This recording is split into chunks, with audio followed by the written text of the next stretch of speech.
Hello everyone, welcome to UPSC navigator. Last video में हमने UPSC civil services exam का जो प्रीलिम्स 2024 में हुआ था उसके 50 क्वेश्चन हमने सॉल्व कर लिए थे, है ना। उसमें हमने देखा था कि नॉलेज के साथ साथ हम स्मार्ट गेस वर्क के थ्रू हम कैसे क्वेश्चन अटेम्प्ट कर सकते हैं। ओके, आज की इस वीडियो में हम नेक्स्ट 50 जो क्वेश्चन है उनको यहाँ पे सोल्व करेंगे। ओके, चलो शुरू करते हैं। अब सबसे पहले देखते हैं हम 51 नंबर क्वेश्चन। ये जो क्वेश्चन है 51 नंबर, ठीक है, ये थोड़ा टफ क्वेश्चन है। और ये जो क्वेश्चन है ये ना तो हमारे नॉलेज में है और ना इसमें कुछ लॉजिक लग रहा है, ठीक है। तो ये हम इसको छोड़ेंगे, ठीक है, ये छोड़ने वाला क्वेश्चन है। यदि आपका इसमें कुछ लॉजिक लग रहा है, ठीक है, तो आप कमेंट बॉक्स में हमें जरूर बताएं, ठीक है। चलो नेक्स्ट देखते हैं हम 52 नंबर क्वेश्चन देखते हैं। स्टेटमेंट 1 क्या है? Syndicated lending spread the risk of borrower default across multiple lenders. Okay, second statement क्या है? The syndicate loan can be a fixed amount lump sum of fund but can not be a credit line. Okay, तो first statement जो है ना ये तो सही है कि भाई सिंडिकेट लेंडिंग जो होती है ये जो बोरोवर के डिफॉल्ट का जो रिस्क होता है ना उसको ये स्प्रेड कर देती है ना, तो ये स्टेटमेंट तो सही है। सेकंड स्टेटमेंट जो है ये गलत है ना, कि यहाँ पे ये बोल रहा है कि फिक्स्ड अमाउंट का जो लमसम फंड है ये तो देती है लेकिन क्रेडिट लाइन नहीं देती, ठीक है। तो ये वही चीज हो गई जो मैंने आपको बताया था, जो एक हमारा पैटर्न है, दिस बट नॉट दिस, है ना। यदि आपने 75 प्लस पैटर्न वाली जो वीडियो देखी है ना, तो उसमें मैंने आपको बताया है। उससे पहले भी 50 जो क्वेश्चन मैंने सॉल्व किए हैं उसमें भी मैंने आपको बताया है ना। तो ये जो स्टेटमेंट 2 है ये कौन सा पैटर्न शो कर रही है? दिस बट नॉट दिस, ठीक है। तो ये स्टेटमेंट यहाँ पे गलत है ना। आंसर क्या होगा? Statement 1 is correct but statement 2 is incorrect. और एक और चीज, ये जो स्टेटमेंट 2 है ये है नेगेटिव स्टेटमेंट, है ना। और मैंने आपको बताया कि जो नेगेटिव स्टेटमेंट होती है ये मोस्ट प्रोबेबली रॉन्ग होती है ना। और जो पॉजिटिव स्टेटमेंट होती है ये मोस्ट प्रोबेबली राइट होती है, ठीक है। जेनरिक स्टेटमेंट होती है ये सही होती है ना, ये आपको बताया था। और एक और चीज, यदि हम इन्वायरमेंट की बात करें तो इन्वायरमेंट में यदि कुछ नेगेटिव टर्म है तो उसका नेगेटिव कंसिक्वेंस होगा, ठीक है। यदि पॉजिटिव टर्म है तो उसका पॉजिटिव कंसिक्वेंस होगा। क्वेश्चन था, मैं आपको बताता हूं, ठीक है, जो हमने सॉल्व किया था।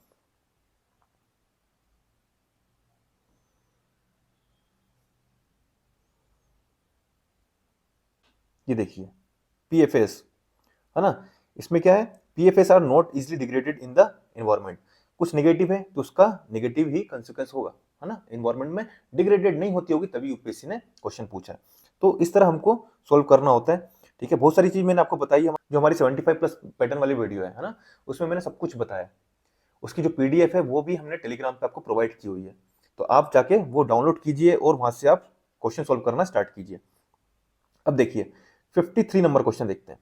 Consider the following statement in respect of the digital रूपी। स्टेटमेंट 1 देखते हैं। It is a sovereign currency issued by the reserve bank of India in alignment with its monetary policy. तो सही बात है, ठीक है, आरबीआई ने इशू किया इसे।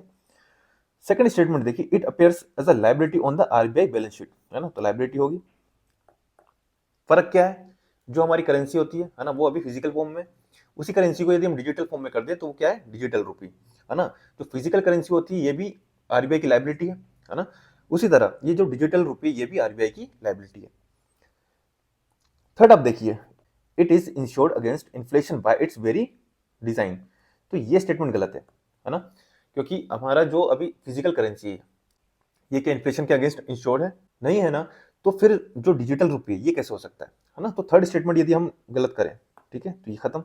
और देखो थर्ड स्टेटमेंट को यूपीएससी ने खुद यहाँ पे प्रायोरिटी नहीं दी है, ठीक है। जब यूपीएससी ने भाव नहीं दिया तो हम क्यों दें? तीसरा आपने ये काट दिया।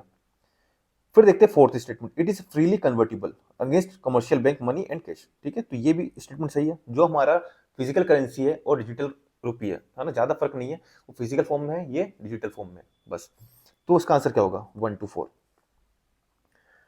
54 नंबर क्वेश्चन देखिए। With reference to ancient India Gautam Buddha was generally known by which of the following epithets. First क्या है? न्यायपुत्र। सेकंड क्या है? शाक्य मुनि। थर्ड क्या है? तथागत। Select the correct answer using the code given below. अभी जो शाक्य मुनि आप देख रहे हैं, है ना, यदि आपने कोई एनसीईआरटी पढ़ी है या कोई भी रेफरेंस बुक पढ़ी है तो आपको मालूम होगा कि जो गौतम बुद्ध थे ये शाक्य कुल से, है ना, या शाक्य डायनेस्टी हम बोल सकते हैं इंग्लिश में, उससे रिलेटेड थे, ठीक है। उनका जन्म शाक्य कुल में हुआ था, तो उनको हम शाक्य मुनि बोल सकते हैं, है ना। एक ये लॉजिक से आप इसको ले सकते हो। यदि दूसरा सही है तो मतलब ये गया और ये भी गया। अब या तो 2 3 सही है या 1 2 3 सही है, ठीक है। अब बात करते हैं तीसरा ऑप्शन। अब तीसरा ऑप्शन दोनों में, मतलब तीसरा तो सही है और दूसरा हमने निकाल लिया। अब फर्स्ट ऑप्शन है न्यायपुत्ता, है ना। और ये जो आप देख रहे हैं ये जिस टाइप का क्वेश्चन है, फैक्चुअल क्वेश्चन है, इस क्वेश्चन में तीनों के सही होने की प्रोबेबिलिटी बहुत कम है, ठीक है। तो आप जा सकते हैं सेकंड और थर्ड के साथ। मैंने भी एग्जाम में इसी तरह इसको सॉल्व किया था, ठीक है, सेकंड थर्ड मारा था, है ना, तो मेरा आंसर यहाँ पे आ गया था।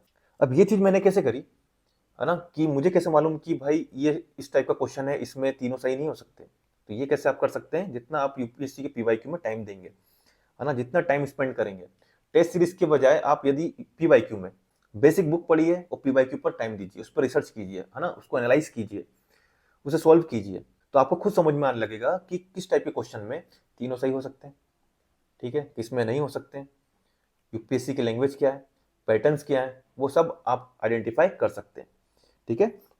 तो ये क्वेश्चन इस तरह सॉल्व करना था। अब 55 नंबर क्वेश्चन देखिए, इसमें क्या दिया है, आर्कियोलॉजिकल साइट दी है, स्टेट दिया है और डिस्क्रिप्शन दिया है ना। इस टाइप के क्वेश्चन आपको आने वाले एग्जाम में भी देखने को मिलेंगे। फर्स्ट ऑप्शन क्या है, चंद्रकेतुगढ़, है ना। अब ये चंद्रकेतुगढ़ जो है ये आपको एनसीईआरटी में मिल जाएगा मैपिंग में, और बात करें पीवाईक्यू में भी 2021 में ये पूछा गया। तो यदि आपने पीवाईक्यू किए हैं और एनसीईआरटी जो हिस्ट्री के एनसीईआरटी इसमें जो मैप होते हैं वहां से मैपिंग की हुई है, तो आपको मालूम होगा कि चंद्रकेतुगढ़ उड़ीसा में नहीं है, ये वेस्ट बंगाल में, ठीक है। सेकंड इनाम गांव, ठीक है, ये भी आपको एनसीईआरटी की मैपिंग में मिल जाएगा, तो ये ऑप्शन सही है कि ये महाराष्ट्र में। बाकी दो का हमें नहीं मालूम, है ना, बाकी दो जो ऑप्शन आप देख रहे हैं इसके बारे में हमने नहीं पढ़ा, लेकिन यूपीएससी ने ऐसा क्वेश्चन बनाया है कि यदि आपको लास्ट के दो ऑप्शन नहीं मालूम, क्योंकि ये जो दो नाम आप देख रहे हैं ये हम एनसीईआरटी में भी नहीं पढ़ते और पीवाईक्यू में भी नहीं आए, है ना। तो यूपीएससी ने ये क्वेश्चन इस तरह फ्रेम किया, यदि आपको ऊपर के दो ऑप्शन मालूम है ना, यदि आपने एनसीईआरटी करी है और साथ में पीवाईक्यू देखें, तो आप दो ऑप्शन के थ्रू आंसर निकाल सकते हैं। कैसे निकाल सकते हैं, फर्स्ट गलत है सेकंड सही है, ठीक है, फर्स्ट गलत है सेकंड सही है, आंसर आ गया। तो यूपीएससी एग्जामिनर भी यदि क्वेश्चन सेट करता है ना, तो बहुत सोच समझ के करता है ना। उन्हें मालूम है कि हमें थर्ड और फोर्थ ऑप्शन नहीं मालूम होगा, ठीक है, तब भी आंसर कैसे निकालना है, आंसर ऐसे निकालना है कि दो ऑप्शन ऐसे डाल दो कि यदि आपने बेसिक एनसीईआरटी पढ़ी है, मैपिंग की हुई है एनसीईआरटी की, पीवाईक्यू अच्छे से देखे हैं, तो आप ये क्वेश्चन आराम से सोल्व कर सकते हैं, ठीक है। नेक्स्ट हम देखते हैं 56 number question. Who of the following rulers of medieval India gave permission to the Portuguese to build a fort of Batkal?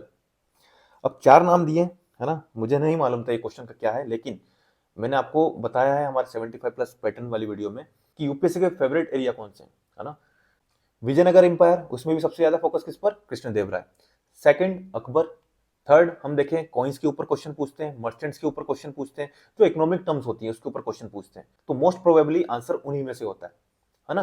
तो यहाँ पे मुझे दिखा कृष्णदेवराय, तो मैंने सीधे कृष्णदेवराय पे टिक मारा और मेरा यहाँ पे आंसर आ गया था, है ना। बाकी ये हमने ना किसी बुक में पढ़ा है, ठीक है, और फैक्चुअल क्वेश्चन है, तो यदि आपको ये आता है क्वेश्चन तो आप लगाएं, नहीं आता तो छोड़ दें, है ना। रिस्क लेना है तो आप रिस्क कैसे ले सकते हैं, पीवाईक्यू के बेसिस पर, है ना। फिर देखिए 57 number question, with reference to revenue collection by Cornwallis consider the following statement. Statement one क्या है, under the Ryotwari settlement of revenue collection the peasants were exempted from revenue payment in case of bad harvest और natural calamities. तो देखो ये statement तो गलत है ना। यदि आपने थोड़ा भी रैयत वाली सेटलमेंट पढ़ा है तो ये आपको मालूम होगा, ऐसा कुछ नहीं था। Under the permanent settlement in the Bengal, if the zamindar failed to pay his revenue to the state on or before the fix date he would be remove from his zamindari. तो ये स्टेटमेंट सही है ना। तो इसका आंसर क्या हो जाएगा, सेकंड। तो ये जो क्वेश्चन है ये बेसिक स्टैंडर्ड सोर्स से यहाँ से उठाया गया है, ठीक है। अब हम देखते हैं 58 नंबर क्वेश्चन। स्टेटमेंट वन क्या है, देयर आर नो प्रोबेल्स इन उपनिषद। अब देखो ये जो स्टेटमेंट एक तो नेगेटिव स्टेटमेंट है, और मैंने आपको बताया था नेगेटिव स्टेटमेंट जो होती है वो रॉन्ग होती है। एंड सेकंड चीज, यदि आप यूपीएससी की पीवाईक्यू ऑब्जर्व करेंगे तो आपको मालूम होगा कि इस तरह की स्टेटमेंट यूपीएससी अक्सर बनाता है। 2022 में क्वेश्चन आया था, है ना, संगम इसके ऊपर क्वेश्चन था। वो क्वेश्चन में एक स्टेटमेंट थी, स्टेटमेंट क्या थी, Sangam poems have no reference to warrior ethic, ठीक है। तो इस टाइप की स्टेटमेंट, ये सिर्फ एक क्वेश्चन मैंने आपको बताया, यदि आप देखेंगे तो और भी आपको क्वेश्चन देखने को मिलेंगे कि इस टाइप की स्टेटमेंट यूपीएससी अक्सर बनाता है ना। तो यदि आपका पीवाईक्यू पर अच्छा कमांड है तो आप आराम से स्टेटमेंट आइडेंटिफाई कर पाएंगे। तो ये आपका यहाँ पे गलत हो जाएगा। सेकंड स्टेटमेंट देखिए, Upanishad were compose earlier than Purana. अब सेकंड स्टेटमेंट देखिए, Upanishad were composed earlier than the Puranas, है ना। तो देखो ये जो स्टेटमेंट है, अब ये जो स्टेटमेंट है, अब यदि आपको इसका नॉलेज है तो आप इस क्वेश्चन को सही कर सकते हैं, है ना। और यदि क्वेश्चन का नॉलेज नहीं है, आप सिर्फ पैटर्न्स के भरोसे जा रहे हैं, है ना, तो ये क्वेश्चन आप गलत कर सकते हैं। मैंने आपको स्टार्टिंग में भी बोला है कि भाई नॉलेज जरूरी है, ठीक है, बिना नॉलेज के यहाँ काम नहीं चलेगा, ठीक है। यदि सिर्फ हम पैटर्न्स और टेक्निक हम बता दें तो भाई जो एसएससी की तैयारी कर रहा है वो भी एग्जाम आके निकाल देगा, है ना। ऐसा नहीं है ना, क्योंकि यूपीएससी के जो एस्पिरेंट है उनके नॉलेज में और एसएससी के एस्पिरेंट के नॉलेज में बहुत फर्क है, ठीक है। तो आपको एक सफिशिएंट नॉलेज गैदर करना पड़ेगा, उसमें कमांड रखनी पड़ेगी, उसके बाद जो पैटर्न्स मैं आपको बता रहा हूँ, जो कुछ एलिमिनेशन टेक्निक्स होती हैं वो मैं आपको बता रहा हूँ, वो वर्क करती है, ठीक है। मैं इसमें आपको ऐसा नहीं बोल रहा हूँ कि सिर्फ आप ये जो ट्रिक्स पैटर्न कर लीजिए आपका काम हो जाएगा, ऐसा नहीं है, आपको सफिशिएंट पढ़ना पड़ेगा। इसलिए मैंने आपको पहले ही बोला है कि नॉलेज के साथ स्मार्ट गेस वर्क कैसे करें, ठीक है।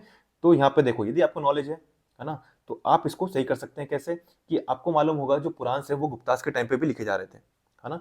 तो जब गुप्तास आप देख रहे हैं कब आ रहे हैं, ठीक है, 4th-5th सेंचुरी के आसपास गुप्तास थे, तो उस टाइम पे भी यदि लिखे जा रहे हैं, इसका मतलब है कि पुराण बाद में लिखे गए होंगे, है ना, उपनिषद पहले होंगे। इस लॉजिक से आप इसको सॉल्व कर सकते हैं। तो ये आपका सेकंड सही हो जाएगा, आंसर 2 आ जाएगा। लेकिन यदि आप पैटर्न्स की बात करें तो इसमें कौन सा पैटर्न आपको देखने को मिल रहा है, जब दो चीज में कंपेयर करता है यूपीएससी तो उसमें चांसेस होती है स्वैपिंग की, है ना। तो यहाँ पे ऐसा हो सकता है कि पुराण्स वर कंपोज्ड अर्लियर देन उपनिषद, ये स्टेटमेंट भी बन सकती थी, ओके। तो इसलिए मैंने आपको स्टार्टिंग बताया था जो स्मार्ट गेस वर्क है ना, जो पैटर्न्स मैंने आपको बताए हैं वो यदि आप 10 क्वेश्चन में अप्लाई करोगे तो 7-8 क्वेश्चन आपके सही होंगे, 1-2 क्वेश्चन गलत होंगे, फिर भी आप नेट पॉजिटिव रहोगे, क्योंकि बिना गेस वर्क के आप ये एग्जाम इजीली क्वालिफाई नहीं कर सकते, है ना। क्वालिफाई कर सकते हो लेकिन इजीली नहीं कर पाएंगे, ठीक है। जो कट ऑफ से आपको 15-20 मार्क्स ऊपर लाने हैं, है ना, जिससे हम मेंस की बिना टेंशन के प्रिपरेशन कर पाए, वो नहीं कर पाएंगे, ठीक है। बाउंड्री पर आके आप क्वालिफाई कर सकते हो नॉलेज के साथ, लेकिन एक अच्छा स्कोर चाहिए। यदि टेंशन नहीं चाहिए कि भाई आपका जो एक मंथ पूरा इसी टेंशन में चले जाए कि हमारा प्री निकल रहा है या नहीं निकल रहा है, यदि आपको उससे बचना है तो आपको स्मार्ट गेस वर्क करना पड़ेगा, लॉजिक डेवलप करना पड़ेगा, पैटर्न्स आइडेंटिफाई करने पड़ेंगे, ये सब आपको करना पड़ेगा। अब देखते हैं 59 नंबर क्वेश्चन। स्टेटमेंट 1 क्या है, India is a member of the international grain council. अब देखो ये छोटे मोटे जो ऑर्गेनाइजेशन आ रहे हैं, है ना, यदि इंडिया इनका पार्ट होगा, है ना, मेंबर होगा, तो यूपीएससी क्वेश्चन पूछ रहा है, नहीं तो ये छोटे मोटे ऑर्गेनाइजेशन का क्वेश्चन पूछना कोई सेंस नहीं बनता। इस तरह हमको इस टाइप के क्वेश्चन में सोचना पड़ता है। तो ये स्टेटमेंट सही है, इंडिया मेंबर होगा तभी यूपीएससी ने क्वेश्चन पूछा है। सेकंड स्टेटमेंट देखिए, a country need to be a member of the international grain council, need to be a member of the international grain council for exporting और importing rice and wheat, ठीक है। तो देखो इसमें दो फैक्ट हैं, exporting और इंपोर्टिंग, ठीक है।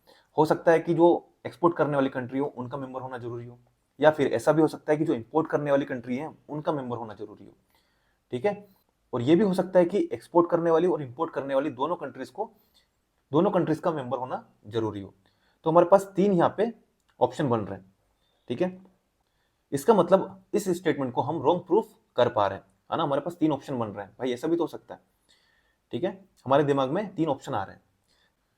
एंड सेकंड चीज मैंने आपको बताया था, यदि मल्टीपल फैक्ट होते हैं, है ना, किसी स्टेटमेंट में यदि मल्टीपल फैक्ट है तो वो गलत हो सकती है, ठीक है, चांसेस है कि वो गलत हो, क्योंकि यदि एक भी फैक्ट यहाँ पे गलत कर दिया, ठीक है, तो वो स्टेटमेंट गलत, मतलब यहाँ पे इंपोर्ट वाला जो फैक्ट है वो यदि गलत हो जाता है तो ये स्टेटमेंट गलत, या फिर एक्सपोर्ट वाला जो फैक्ट है वो गलत हो जाता है तो ये स्टेटमेंट गलत, ठीक है। तो यहाँ पे ये स्टेटमेंट गलत है, ठीक है, और आंसर क्या हो जाएगा, ओनली 1, ओके। इतना समझ में आया होगा। 60 नंबर क्वेश्चन देखिए, which one of the following was the latest inclusion in the intangible cultural heritage site of UNESCO, ठीक है। अब 4 नाम आपको यहाँ पे दिए हैं, Chhau dance, Durga Puja, Garba dance and Kumbh Mela.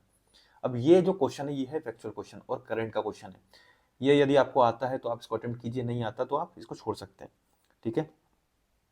अब ये जो क्वेश्चन है इसके बारे में मुझे कोई आइडिया नहीं था कि लेटेस्ट कौन सा है, मैंने सिर्फ इसमें थोड़ा सा एलिमिनेशन करके 50-50 में जाके एक तुक्का मार दिया, ठीक है, और ये मेरा आंसर आ गया। जैसे छऊ डांस और कुंभ मेला ये मुझे मालूम था कि ये पहले इनको मिल चुका है, लेटेस्ट तो नहीं होगा। मैं फंस रहा था दुर्गा पूजा और गरबा डांस में, ठीक है। तो फिर मैंने यहाँ पे गरबा डांस के साथ गया और आंसर आ गया, ठीक है। ये थोड़ा सा यहाँ पे 50-50 के बाद मैंने तुक्का मारा है, लेकिन 50-50 में आने के लिए मेरा जो सबकॉन्शियस माइंड में जो मेरा नॉलेज था वो काम आया, है ना। तो नॉलेज होना जरूरी है। यदि आपको एलिमिनेशन करना है या आपको आंसर तक पहुंचना है तो आपको नॉलेज होना जरूरी है। बिना नॉलेज के ये नहीं हो पाएगा, है ना। 50-50 पे नहीं आ पाता यदि मेरे पास नॉलेज नहीं होता तो। अब देखो हमने 60 क्वेश्चन कंप्लीट कर लिए, है ना। लास्ट वीडियो में हमने 50 क्वेश्चन किए थे, इस वीडियो में 10 क्वेश्चन कर लिए। तो यदि आपने वो लास्ट वीडियो देखी है ना, जिसमें हमने 50 क्वेश्चन किए, और ये जो वीडियो जिसमें हमने 10 क्वेश्चन कर लिए, तो आप खुद बताइए कि अभी तक हमको करंट अफेयर के कितने क्वेश्चन मिले, है ना। आप खुद बताइए, क्योंकि करंट अफेयर के लिए जो माहौल बनाया गया है ना, मार्केट में आप देखेंगे क्या माहौल बनाया है कि करंट अफेयर, बच्चे करंट अफेयर के पीछे पागल हो रहे हैं। और यहाँ पे मुश्किल से 2-3 क्वेश्चन आए करंट अफेयर के, सारे बेसिक क्वेश्चन है, ठीक है। और जो साइंस टेक के क्वेश्चन की हम बात करें वो एप्लीकेशन बेस्ड क्वेश्चन है, रडार का पूछ रहे हैं, ठीक है, या फिर हम बोले हाइड्रोजन वाला क्वेश्चन पूछ रहे हैं, ये बेसिक क्वेश्चन है। कुछ बेसिक है, कुछ एप्लीकेशन बेस्ड क्वेश्चन है, वो करंट अफेयर के क्वेश्चन नहीं है। ये होता है करंट अफेयर का क्वेश्चन। 60 नंबर क्वेश्चन देख रहे हैं, तो मुश्किल से 1-2 क्वेश्चन हमको अभी तक देखने को मिले, ज्यादा से ज्यादा 2-3 मिले होंगे, है ना। तो इसलिए मैं बोल रहा हूँ कि बेसिक पर आप ज्यादा फोकस कीजिए, करंट अफेयर के पीछे भागना बंद कीजिए। करंट अफेयर करना है लेकिन पहले बेसिक तो कर लो, बेसिक कर लो, पीवाईक्यू कर लो, साथ में करंट अफेयर करते रहना। लेकिन सिर्फ करंट अफेयर करना वो चीज गलत है, ठीक है। एक बड़े भाई होने के नाते मैं आपको बता रहा हूँ कि प्लीज ये जो मायाजाल आपके लिए फैलाया जा रहा है मार्केट में, है ना, कोर्स लॉन्च किए जा रहे हैं कि करंट अफेयर के लिए, उससे बचिए, ठीक है। अब 61 नंबर को हम क्वेश्चन देखते हैं। Who was the provincial president of the constituent assembly before doctor Rajendra Prasad took over. अब ये जो क्वेश्चन है ये भी बेसिक क्वेश्चन है, लक्ष्मीकांत से सीधे उठाया गया। तो इसका आंसर क्या है? डॉक्टर सचिनानंद सिन्हा। ओके, फिर नेक्स्ट क्वेश्चन हम देखते हैं 62 number. With reference to the government of India act 1935 consider the following statement. ठीक है, ये जो एक्ट्स हैं, चार्टर एक्ट्स हो गए, 1909 का एक्ट हो गया, 1919 का एक्ट हो गया, 1935 का एक्ट हो गया, है ना। यहाँ से हर साल आपको क्वेश्चन देखने को मिलेंगे, है ना। ये ट्रेंड है यूपीएससी का, हर साल आपको 1 या 2 क्वेश्चन यहाँ से देखने को मिलते हैं। तो इनको अच्छे से प्रिपेयर कीजिए क्योंकि ये इंपॉर्टेंट थीम है यूपीएससी की। स्टेटमेंट 1 देखिए, it provide for the establishment of an all India federation based on the union of the British Indian province and princely state. यदि आपने बेसिक स्टैंडर्ड सोर्स पढ़े हुए हैं, एनसीईआरटी पढ़ी है या आपने स्पेक्ट्रम पढ़ी है, तो ये स्टेटमेंट आपको मालूम होगा सही है। स्टेटमेंट 2 देखिए, defence and foreign affair were kept under the control of the federal legislature. ठीक है, तो ये स्टेटमेंट यहाँ पे गलत है क्योंकि ये जो आप देख रहे हैं डिफेंस एंड फॉरेन अफेयर, ये इंपॉर्टेंट सब्जेक्ट थे और इंपॉर्टेंट सब्जेक्ट जो होते हैं वो गवर्नर जनरल के अंडर में हुआ करते थे। ठीक है, तो ये स्टेटमेंट गलत है, आंसर क्या जाएगा? ओनली 1। तो यहाँ पे आपका क्या काम आ रहा है? नॉलेज। 63 नंबर क्वेश्चन देखिए, which one of the following is a work attributed to playwright Bhasa, है ना, ये भाषा। अब देखो इसका आंसर मैंने कैसे निकाला, मुझे सिर्फ 2 मालूम थे, नाट्यशास्त्र और महाभाष्य। ठीक है, अब ये मुझे मालूम था कि नाट्यशास्त्र जो है ये भरत मुनि का नाट्यशास्त्र है और महाभाष्य जो था पतंजलि का महाभाष्य, है ना। ये 2 मुझे मालूम थे, तो ये तो नहीं हो सकते। अब बचा काव्य अलंकार और माध्यम व्यायोग। अब देखो 2 ऑप्शन मैंने एलिमिनेट कर दिए और 50-50 पर आ गया हूं, मतलब मुझे ये क्वेश्चन अटेम्प्ट करना है। ठीक है, अब अटेम्प्ट कैसे करें, क्योंकि अब काव्य अलंकार और माध्यम व्यायोग जो है इसके बारे में मुझे नहीं मालूम कि किसने क्या लिखा है, लेकिन अब काम आएगा हमारा पैटर्न्स जो हमने आइडेंटिफाई किए। मैंने आपको बताया है यूपीएससी क्या करता है, ये आप देखिए स्टार्टिंग वर्ड। ठीक है, ये स्टार्टिंग वर्ड जो एम ए से यूज हुए हैं, है ना, ये एग्जामिनर इसलिए देता है कि आप कंफ्यूज हो जाएं। ठीक है, तो ये सोच के मैंने महाभाष्य तो काट दिया था, है ना, और नाट्यशास्त्र भी काट दिया था, तो स्टार्टिंग के वर्ड्स देख के, ठीक है, मैंने सी पे यहाँ पे आंसर मारा। ठीक है, और ये इसका आंसर सही था। 64 नंबर क्वेश्चन, ये भी फैक्चुअल क्वेश्चन है और ये मुझे मालूम नहीं था। ठीक है, तो ये मैंने छोड़ दिया था। तो 64 नंबर यहाँ पे क्वेश्चन, ना इसमें कुछ लॉजिक लग रहा है ना ही ये नॉलेज में। ठीक है, तो ये हम क्वेश्चन छोड़ देंगे। 65 नंबर क्वेश्चन देखिए, consider the following properties included in the world heritage site release by UNESCO. 4 नाम दिए हैं जिसमें शांति निकेतन का है, Rani ki Vav, sacred ensembles of the Hoysala, Mahabodhi temple complex at Bodhgaya. और पूछा है how many of the above properties were included in 2023। तो देखो इसका आंसर मुझे मालूम नहीं था, सिर्फ एक मालूम था कि रानी की वाव, ये इसको पहले मिल चुका है, तो ये तो नहीं होगा, है ना। तो ऑल 4 तो होंगे नहीं। ओके, और ओनली 1 भी नहीं होगा। ये मेरा पैटर्न के हिसाब से मैंने सोच लिया था कि ओनली 1 और ऑल 4 तो नहीं है, मतलब फंस रहा है ओनली 2 और ओनली 3 में। तो यहाँ पर भी मैं गया अपने पैटर्न के हिसाब से, ठीक है, ओनली 2 मारा, ये यहाँ पे हमारा आंसर आ गया। क्योंकि मोस्ट प्रोबेबली यदि 4 स्टेटमेंट हैं तो उसमें चांसेस होती हैं ओनली 2 की सही होने की। ठीक है, इस हिसाब से ओनली 2 यहाँ पे मैंने मारा। ओके, अब देखो ये आप देख रहे हैं ना, येलो मैंने सर्कल मारे हुए हैं, ये इसलिए मारे हैं कि ये क्वेश्चन आपसे बनने चाहिए थे, है ना, ये बेसिक क्वेश्चन है, ये क्वेश्चन बनने चाहिए थे, इसमें मैंने सर्कल नहीं मारा। मतलब ये क्वेश्चन जरूरी नहीं है कि आपसे बने, ठीक है, मुझसे बन गया, हो सकता है कि आपसे ना बने, लेकिन जो मैंने येलो सर्कल मारे ना, ये क्वेश्चन बनने लायक क्वेश्चन है। ठीक है, ये मैंने आपको स्टार्टिंग बताना भूल गया था कि ये जो येलो मार्क आप देख रहे हैं, येलो सर्कल आप देख रहे हैं, ये ऐसे क्वेश्चन है जो आपसे बनने चाहिए, है ना। यदि आपने बेसिक स्टैंडर्ड सोर्स पढ़े हुए हैं, है ना, मैपिंग पे थोड़ी बहुत कमांड है, ठीक है, तो ये क्वेश्चन आपसे इजीली बनेंगे। थोड़ा सा यदि आपने नॉलेज के साथ लॉजिक यूज कर लिया तो वो बन जाएगा। लेकिन जहाँ पे मैंने मार्क नहीं किया, सर्कल नहीं किया, तो वो क्वेश्चन ऐसे हैं कि वो जरूरी नहीं है कि आपसे बने। ठीक है, वो एक लक है, एग्जाम में आपका थोड़ा सा प्रेजेंस ऑफ माइंड है जिससे वो क्वेश्चन बन जाए। ठीक है, वो चीज है। 66 नंबर क्वेश्चन, ठीक है, as per the article 368 of the constitution of India the parliament may amend any provision of the constitution by way of addition, variation, repeal. ठीक है, इसका आंसर क्या होगा? ऑल 3। बेसिक क्वेश्चन है। 67 नंबर क्वेश्चन देखिए, consider the following countries, 5 नाम दिए हुए हैं, Italy, Japan, Nigeria, south Korea, south Africa. Which of the above countries were frequently mentioned in the media for their low birth rate और ageing population और declining population. अब देखो, किसी भी कंट्री में लो बर्थ रेट कब होगा, है ना, और एजिंग पॉपुलेशन और डिक्लाइनिंग पॉपुलेशन कब होगी, तो आपको मालूम होगा जो कंट्री डेवलप हो जाती है ना, डेवलप कंट्री जो है, तो वहां पे लो बर्थ रेट रहता है। ठीक है, जो एजिंग पॉपुलेशन और डिक्लाइनिंग पॉपुलेशन ये यहाँ पे हमको देखने को मिलता है। अब यदि आपको मालूम है कि डेवलप कंट्री में ऐसा होता है, तो आप किसको सेलेक्ट करेंगे? नाइजीरिया को? हाँ, इसको करोगे? नहीं करोगे। ये गया, तीसरा गया। ठीक है, 2 4 सही है, 2 और 4 सही है। ठीक है, तो south Korea develop country, Japan develop country है। ठीक है, अब इटली और साउथ अफ्रीका, इसमें से हमको चूज करना है। अब बात करें south Africa, south Africa option में नहीं है, 1 2 4 और 2 4, मतलब साउथ अफ्रीका भी नहीं है। अब हम फंसते हैं इटली को लें या ना लें। अब आप बताइए, इटली ये डेवलप कंट्री है, डेवलपिंग या अंडर डेवलप? डेवलप कंट्री है ना। जब आप जापान और साउथ कोरिया को ले रहे हैं, आपको इस चीज का नॉलेज नहीं है, लेकिन आप सिर्फ गेस वर्क कर रहे हैं अपने प्रीवियस नॉलेज के थ्रू।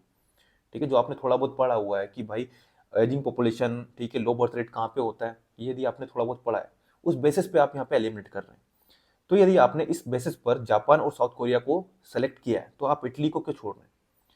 इटली भी तो डेवलप कंट्री है ना, तो आप इटली को भी यहाँ पे कंसिडर करके चलिए। ठीक है, आपको यहाँ पे आंसर आ जाएगा।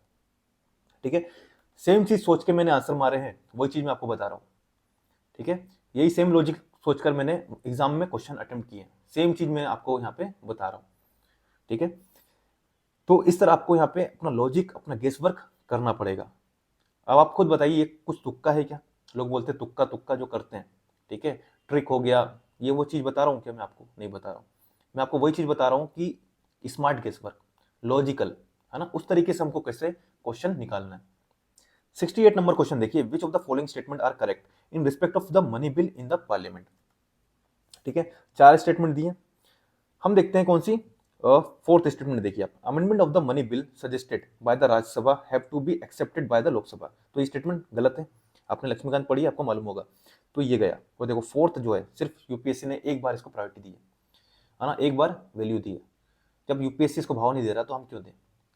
अभी तक आपने देख लिए होंगे 3 4 क्वेश्चन हमको इस टाइप के मिल चुके हैं, है ना। तो ये पैटर्न है यूपीएससी का, ठीक है, ऑप्शन सेट करने का।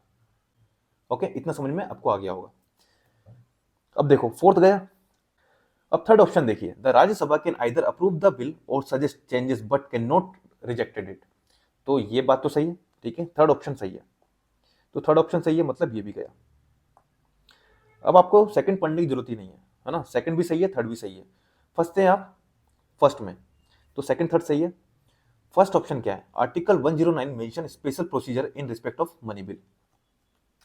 अब सिर्फ इस स्टेटमेंट के कारण मेरा ये क्वेश्चन ही गलत हो गया। मैंने आंसर क्या मारा? 2 और 3। आंसर क्या था? 1 2 एंड 3। ठीक है, तो सिर्फ इस स्टेटमेंट के कारण, क्योंकि मुझे लगा कि भाई मनी बिल तो 110 में, ये आर्टिकल 109 बोल रहे हैं, तो इस कारण मैंने इसको गलत कंसिडर कर लिया और मेरा ये क्वेश्चन गलत हो गया। ठीक है, ऐसा भी होता है एग्जाम में। ठीक है, मेरे से भी क्वेश्चन गलत होते हैं। फिर देखते हैं हम 69 नंबर क्वेश्चन। ये क्वेश्चन जरूरी नहीं है कि आपसे बने, है ना, मुझसे भी नहीं बना, ये क्वेश्चन छोड़ने वाला क्वेश्चन है। ठीक है, जब आपको नहीं आता छोड़ दीजिए इस टाइप के क्वेश्चन को, क्योंकि आपको 100 के 100 क्वेश्चन अटेम्प्ट नहीं करने। ठीक है, आप भाई 10 क्वेश्चन छोड़िए, आप इतना मार्जिन रखिए कि भाई 10 क्वेश्चन जो है ये हमको नहीं करना है, 90 अटेम्प्ट करने हैं। ठीक है, इसमें से यदि आपके 60 सही हो जाते हैं, ठीक है, और 30 गलत हो जाते हैं, तो भी आपकी नैया पार हो गई। ठीक है, चलो फिर देखते हैं 70 number question. The north eastern council was established by the north eastern council act 1971। Subsequent to the amendment of NEC Act in 2002, the council comprises which of the following members? अब ये जो क्वेश्चन है 70 number question, ये मेरा भी गलत था। मैंने क्या किया, होम मिनिस्टर को भी यहाँ पे इंक्लूड कर लिया, लेकिन आंसर की देखा वहाँ पे देखा हूँ कि होम मिनिस्टर है ही नहीं। ठीक है, इसके कारण ये क्वेश्चन गलत हो गया। अब ये ऐसा तो मैंने पढ़ा भी नहीं था, सिर्फ एक लॉजिकल तरीके से सोचा होम मिनिस्टर का होना जरूरी है यार, नॉर्थ ईस्टर्न काउंसिल की बात कर रहे हैं, नॉर्थ ईस्ट में बात कर रहे हैं, तो होम मिनिस्टर का होना जरूरी है। लेकिन यहाँ पे लगता है कि 2002 में जो अमेंडमेंट हुआ वहाँ पे होम मिनिस्टर को यहाँ पे हटा दिया गया है ना। तो इसका आंसर कोचिंग वाले तो ले रहे हैं 1 2 3, लेकिन मैंने 1 2 3 4 लिया था, है ना, तो ये यहाँ पे गलत हो गया। ठीक है, फिर देखते 71 नंबर क्वेश्चन। 71 नंबर क्वेश्चन देखिए, how many delimitation commission have been constituted by the government of India till December 2023। अब ये जो क्वेश्चन है ये भी डायरेक्ट लक्ष्मीकांत से उठाया हुआ है ना। कितने यहाँ पे हुए? 4, 52, 62, 72 एंड 2002, 4 यहाँ पे डिलिमिटेशन कमीशन कॉन्स्टिट्यूट हुए हैं। अब 72 नंबर क्वेश्चन देखिए, the constitution 71st amendment act 1992 amend the 8th schedule to the constitution to include which of the following language? Konkani, Manipuri, Nepali और मैथिली। अब देखो, इसको मैंने निमोनिक्स के साथ याद किया था कि बीडीएसएन कि ये हुआ था 92nd अमेंडमेंट 2003 में। तो इसमें बोडो, डोंगरी, संथाली, मैथिली, है ना, ये 4 लैंग्वेज इस टाइम पे ऐड हुई थी। तो मतलब मैथिली तो नहीं है ना, मैथिली कटा यदि तो आपका आंसर आ गया। तो आपको कुछ चीजें निमोनिक्स के साथ याद करनी पड़ेगी, है ना, क्योंकि इतनी सारे फैक्ट्स हैं, ऐसे याद नहीं होते। आपको जिस टाइप के निमोनिक्स बनाने जो आपको याद हो जाए, है ना, जो मुझे ईजी लगा मैंने वैसा बना लिया, तो आप भी बना सकते हैं, है ना। तो ये आपको हेल्प करेगा कुछ फैक्ट्स को रिटेन करने में। Okay, 73 number question. अब ये जो क्वेश्चन है जिसको पॉलिटिकल पार्टीज में इंटरेस्ट होगा, है ना, वो ये क्वेश्चन कर सकता है ना। मुझे नहीं मालूम था, ये क्वेश्चन मैंने छोड़ दिया था। तो यदि आपको ये क्वेश्चन सॉल्व करना है तो आपको थोड़ा पॉलिटिकल पार्टीज में इंटरेस्ट होगा, तो आप ये कर सकते हैं, इजिली कर सकते हैं। मुझे इसके बारे में नहीं मालूम था तो मैंने ये क्वेश्चन छोड़ दिया था, और इसमें कुछ लॉजिक भी नहीं लगने वाला। यदि आपको मालूम है तभी आप इसको सॉल्व कर सकते हैं। 74 नंबर क्वेश्चन देखिए, which of the following statement are correct about the constitution of India? 3 statement दी हुई है। ठीक है, अब ये जो क्वेश्चन है ये भी थोड़ा फैक्चुअल क्वेश्चन है। आपको लक्ष्मीकांत में जितने भी पार्ट दिए हुए ना वो याद होने चाहिए, है ना।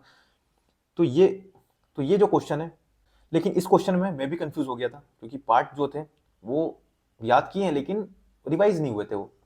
ठीक है, और ये ऐसी चीज है यूपीएससी ने पहले पूछी भी नहीं है, इस टाइम पे पूछ लिया कि भाई ये पार्ट बताइए। तो इतना रिवीजन में नहीं था, इसलिए मैं इसमें कंफ्यूज हो गया था। लेकिन फिर थोड़ा सा लॉजिकल तरीके से सोचा तो ये आंसर निकाल लिया। क्या सोचा मैंने? देखो, power of the municipalities are given in part 9A of the constitution, सिर्फ ये मालूम था मुझे। ठीक है, कि पार्ट 9A में म्युनिसिपैलिटीज है। अब फंस रहा था मैं सेकंड एंड थर्ड में, और फैक्चुअल क्वेश्चन है तो मुझे लग रहा था कि भाई तीनों तो सही नहीं होंगे। ठीक है, तो मैं सोच रहा था कि भाई 1 2 हो सकता है, लेकिन आपको हड़बड़ी नहीं करनी। मैंने आपको बोला है कि आपको सोचना है, आपको भले पैटर्न्स मालूम है, सब कुछ मालूम है, लेकिन थोड़ा सा लॉजिकल तरीके से सोचना है, हर क्वेश्चन को अटेम्प्ट करना है तरीके से, जल्दबाजी में नहीं, क्योंकि ये जो 2 घंटे ना ये आपका फ्यूचर डिसाइड करने वाले हैं। ठीक है, अब सेकंड स्टेटमेंट देखिए, emergency provision are given in part 18 of the constitution. ठीक है, अब ये मुझे नहीं मालूम अभी। थर्ड ऑप्शन देखिए, provision related to the amendment of the constitution are given in part 20 of the constitution. अब जो अमेंडमेंट वाला है ये पार्ट 20 में और इमरजेंसी पार्ट 18 में। तो इमरजेंसी किसमें? 18, और अमेंडमेंट किसमें? 20 में। ठीक है, अब देखो मैंने क्या सोचा, जो इमरजेंसी प्रोविजन है वो आर्टिकल 352 से आर्टिकल 360 में आते हैं, है ना, और जो अमेंडमेंट है वो आर्टिकल कौन सा? 368। मतलब अमेंडमेंट बाद में आएगा, है ना, और इमरजेंसी प्रोविजन ये पहले आएगा। तो इस हिसाब से तो ये तो सही बैठ रहा था कि अमेंडमेंट 20 में और इमरजेंसी 18 में। तो ये सिर्फ इस तरीके से सोचकर मैंने ये थोड़ा सा लॉजिक लगाकर कि हाँ अमेंडमेंट बाद में होगा आर्टिकल 368, इमरजेंसी 352 से 360, तो इस हिसाब से मैंने सोचा और 1 2 3 मारा और आंसर आ गया, ठीक है। लेकिन तब तक मुझे मालूम नहीं था कि सही है गलत है। जब बाहर निकला है ना, तो किसी के आंसर में देखा कि उसने 1 2 लेके रखा है, तो मेरे को डर लग गया, यार ये तो गलत हो गया। और जब घर जाके मैंने खुद देखा बुक्स में, तब समझ में आया मेरा तो सही है ना, फालतू में डर गया था। तो दूसरे का पेपर देख के आपको डरना नहीं है ना, कि भाई उसने क्या मार दिया, मैंने क्या मार दिया, क्योंकि एग्जाम के टाइम पे जो भी मार रहे हैं किसी को नहीं पता क्या सही है क्या गलत है, सब रिस्क ले रहे हैं, है ना। तो किसी दूसरे का पेपर देख के आप जज मत कीजिए कि आपने सही किया है गलत किया है, क्योंकि आपको उसके बाद देना सीसेट, दिमाग खराब हो जाता है ना। यदि 2 3 क्वेश्चन आपको दिख गए कि यार ये तो गलत हो गया मेरा, उसका सही है, आपको कैसे मालूम कि उसका सही है, क्या पता उसका गलत हो, है ना। तो इतना जल्दी कंक्लूजन पे नहीं पहुंचना है। ओके, ये मेरे साथ हुआ है, इसलिए मैं आपको बता रहा हूँ। ये गलती मैंने करी थी, है ना, तो ये गलती है आप ना करें। 75 देखिए, which one of the following statement is correct as per the constitution of India. Interstate trade and commerce is a state subject under the state list. Interstate trade and commerce. Second क्या है, interstate migration is a state subject under the state list. Third देखिए, interstate quarantine is a union subject under the union list. Fourth क्या है, corporation tax is a state subject under state list. अब यहाँ पे पूछा है कौन सा करेक्ट है। अब देखो इस क्वेश्चन को कैसे अटेम्प्ट किया मैंने, है ना। इस टाइप के क्वेश्चन आपको ना किसी बुक में मिलेंगे, ठीक है, ना करंट अफेयर में मिलेंगे। ये सिर्फ आपका presence of mind, basic knowledge जो आपका प्रीवियस आपने कुछ पढ़ा है उस हिसाब से आप थोड़ा सा सोच कर, है ना, इस टाइप के क्वेश्चन को कर सकते हैं। जैसे देखो मैंने क्या सोचा मैं बताता हूँ, चाहे बकवास सोचा हो कुछ भी सोचा हो, लेकिन आंसर आना चाहिए। जैसे interstate trade and commerce is a state subject under the state list. अब यदि इंटर स्टेट होता, मतलब स्टेट के अंडर ही होता, तो वो हो सकता था कि स्टेट लिस्ट में हो, लेकिन यहाँ पे इंटर स्टेट है। महाराष्ट्र से यदि यूपी कुछ चीज जा रही है ना, तो ये एक स्टेट से दूसरी स्टेट जा रहा है, तो ये हो सकता है कि यूनियन लिस्ट में हो, ना कि स्टेट लिस्ट में, ठीक है। यदि यूपी के अंदर ही कुछ ट्रेड हो रहा है, तो वो हो सकता है कि स्टेट लिस्ट में हो, है ना। तो ये सोच के मैंने ये एलिमिनेट किया। सेम माइग्रेशन का, है ना, एक स्टेट से दूसरी स्टेट में यदि माइग्रेशन हो रहा है, तो ये माइग्रेशन वाला जो है ना, ये यूनियन लिस्ट में हो सकता है। और कॉर्पोरेशन टैक्स ये तो बात ही नहीं है। बात करें सी ऑप्शन की, इंटरस्टेट क्वारंटीन। अब ये आपने देखा होगा कोविड के टाइम पे, ठीक है, तो इस हिसाब से मैंने सी को लिया और ये यहाँ पे आंसर आ गया था। 76 नंबर क्वेश्चन, यदि आपने ये क्वेश्चन गलत किया तो आपने बहुत बड़ा पाप किया, है ना। ये क्वेश्चन कितनी बार तो पीवाईक्यू में आ चुका है ना, आर्टिकल 21। इस टाइप के क्वेश्चन को आपको गलत नहीं करना है, ये क्वेश्चन आपकी नैया पार करवाएंगे, है ना। अब 77 नंबर क्वेश्चन देखिए, what are the duties of the chief of defence staff as head of the department of military affairs.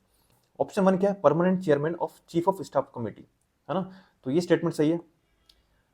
Second statement देखिए, exercise military command over the 3 service chief. अब ये जो स्टेटमेंट है इसको मैंने गलत कंसिडर किया, क्योंकि हमने लक्ष्मीकांत में पढ़ा है कि जो प्रेसिडेंट होता है वो सुप्रीम कमांडर होता है तीनों फोर्स का, है ना। जब सुप्रीम कमांडर प्रेसिडेंट है, तो मिलिट्री कमांड जो रहेगी तीनों सर्विस की किसके पास होगी, प्रेसिडेंट के पास, है ना। तो ये सोच के ये मैंने गलत लिया। बात करें थर्ड ऑप्शन की, principal military adviser to defence minister on all tri service matter, तो ये स्टेटमेंट सही है ना। 1 3 यहाँ पे आपका आंसर आ जाएगा। 78 नंबर क्वेश्चन, ठीक है, ये क्वेश्चन भी मेरा गलत था, करंट अफेयर बेस्ड क्वेश्चन है। करंट अफेयर के क्वेश्चन मेरे गलत हो जाते हैं, क्योंकि ऐसे क्वेश्चन आते हैं जो पढ़ा ही नहीं है ना। Operation undertaken by the army toward upliftment of the local population in remote areas to include addressing of their basic need is called. 78 number question, है ना। तो 4 ऑप्शन दिए हुए हैं, ऑपरेशन संकल्प, ऑपरेशन मैत्री, ऑपरेशन सद्भावना, ऑपरेशन मदद। अब ये ऐसा क्वेश्चन है, यदि आपको मालूम है तो ये आप कर सकते हैं, ठीक है, और यदि नहीं मालूम तो ऐसे क्वेश्चन को छोड़ देना चाहिए। अब ये जो क्वेश्चन है इसको मैंने बाद में बैठ के सोचा कि इसमें क्या लॉजिक लग सकता है ना, वो थोड़ा सा आपके साथ डिस्कस करता हूँ। यदि हम हिंदी में जाके देखें, हिंदी में मूलभूत आवश्यकताओं को पूरा करने सहित दूरस्थ क्षेत्रों में स्थानीय जन समुदाय के उत्थान के लिए सेना द्वारा संचालित अभियान, मतलब उनका अपलिफ्टमेंट किया जाना है ना, जो जन समुदाय है उनका अपलिफ्टमेंट करना है ना, कौन कर रहा है, सेना, जो आर्मी है वो कर रही है, तो उसके लिए ऑपरेशन चलाया जा रहा है। अब यदि हम इसका वर्ड एसोसिएशन करें, है ना, उत्थान का, यदि आप किसी जन समुदाय का उत्थान करना चाहते हैं तो वो आप किस बेसिस पे करेंगे, यदि आपका उसके प्रति सद्भावना है ना, ऐसा कुछ सोच के एक लॉजिक बना कि ऑपरेशन सद्भावना। अब ये लॉजिक एग्जाम में तो नहीं याद आया, बाद में इस क्वेश्चन को बैठकर सोचा तो ऐसा कुछ लॉजिक मेरे दिमाग में आया, है ना, कि लोकल पॉपुलेशन जो रिमोट एरिया में रह रहे हैं उनका अपलिफ्टमेंट करना है, तो उसके लिए कौन सा ऑपरेशन चलाया जा रहा है, ठीक है, तो उसके लिए ऑपरेशन सद्भावना। तो इस तरह आपको थोड़ा सा लॉजिकल सोचना पड़ेगा, है ना, कभी कभी एग्जाम में नहीं होता, लेकिन वो जो क्वेश्चन आप एग्जाम में नहीं कर पाए उसको बैठ कर सोचिए, ठीक है, वही करना होता है कि भाई क्या लॉजिक लग सकता है। अब यदि आपका कुछ अदर लॉजिक लग रहा हो इस क्वेश्चन में, ठीक है, तो आप जरूर बताइए कमेंट सेक्शन में, मुझे भी आपसे कुछ सीखने को मिलेगा। 79 नंबर क्वेश्चन देखिए, the longest border between any two countries in the world is between, चार ऑप्शन दिए हुए, कनाडा एंड यूएसए, सेकंड क्या है, चाइल्ड एंड अर्जेंटीना, सी क्या है, China and India, and D क्या है, कजाकिस्तान एंड रशिया फेडरेशन। अब ये जो क्वेश्चन है, ये क्वेश्चन मेरा गलत हुआ, ठीक है, कैसे कि दो ऑप्शन ये आप देख रहे हैं इनमें मैं कंफ्यूज था, तो मैंने चाइल्ड एंड अर्जेंटीना यहाँ पे इसको ले लिया और आंसर था कनाडा एंड यूएसए, तो ये मेरा गलत हो गया। तो ये जो क्वेश्चन है ये फैक्चुअल क्वेश्चन है, यदि आपको आता है तो ठीक है, नहीं आता है तो गलत भी हो सकता है ना, या आप इसको छोड़ सकते हैं, लेकिन छोड़ने का तो कोई मतलब है नहीं, ठीक है, रिस्क लेना है। यदि आप दो ऑप्शन एलिमिनेट कर दिए यहाँ पे तो आपको रिस्क लेना चाहिए। 80 नंबर क्वेश्चन, ठीक है, विच of the following statement about the ethic committee in the Lok Sabha are correct. Statement one देखिए, initially it was an ad hoc committee, हो सकता है, ठीक है, इनिशियली हो सकता है एडहॉक कमेटी हो।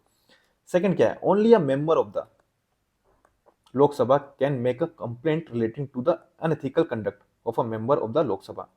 तो इस स्टेटमेंट को क्या कर दिया, स्पेसिफिक कर दिया, ठीक है, only member of the Lok Sabha वो कंप्लेंट कर सकते हैं, राज्यसभा के जो मेंबर है वो क्यों नहीं कर सकते, ठीक है, तो ये थोड़ा सा यहाँ पे गलत होने का चांसेस लग रहा है। तो ये जो स्टेटमेंट है ये गलत है ना, इस तरह आपको सोचना है कि भाई सिर्फ लोकसभा क्यों, ओनली, है ना, ये जो वर्ड है ये क्या कर देता है, स्पेसिफिक कर देता है, ठीक है। अब यदि ये वर्ड यूज हुआ है तो आपका दिमाग जाना चाहिए कि भाई सिर्फ लोकसभा के जो मेंबर है वो ही क्यों, राज्यसभा के जो मेंबर है वो क्यों नहीं कर सकते, है ना, तो ये आपके दिमाग में क्वेश्चन आना चाहिए, और यदि ये क्वेश्चन आ रहा है मतलब आप इस स्टेटमेंट को रॉन्ग प्रूफ कर पा रहे हैं, है ना। अब आपको समझ में आ रहा होगा जो मैं आपको बार बार बोल रहा हूँ कि रॉन्ग प्रूफ करना क्या होता है।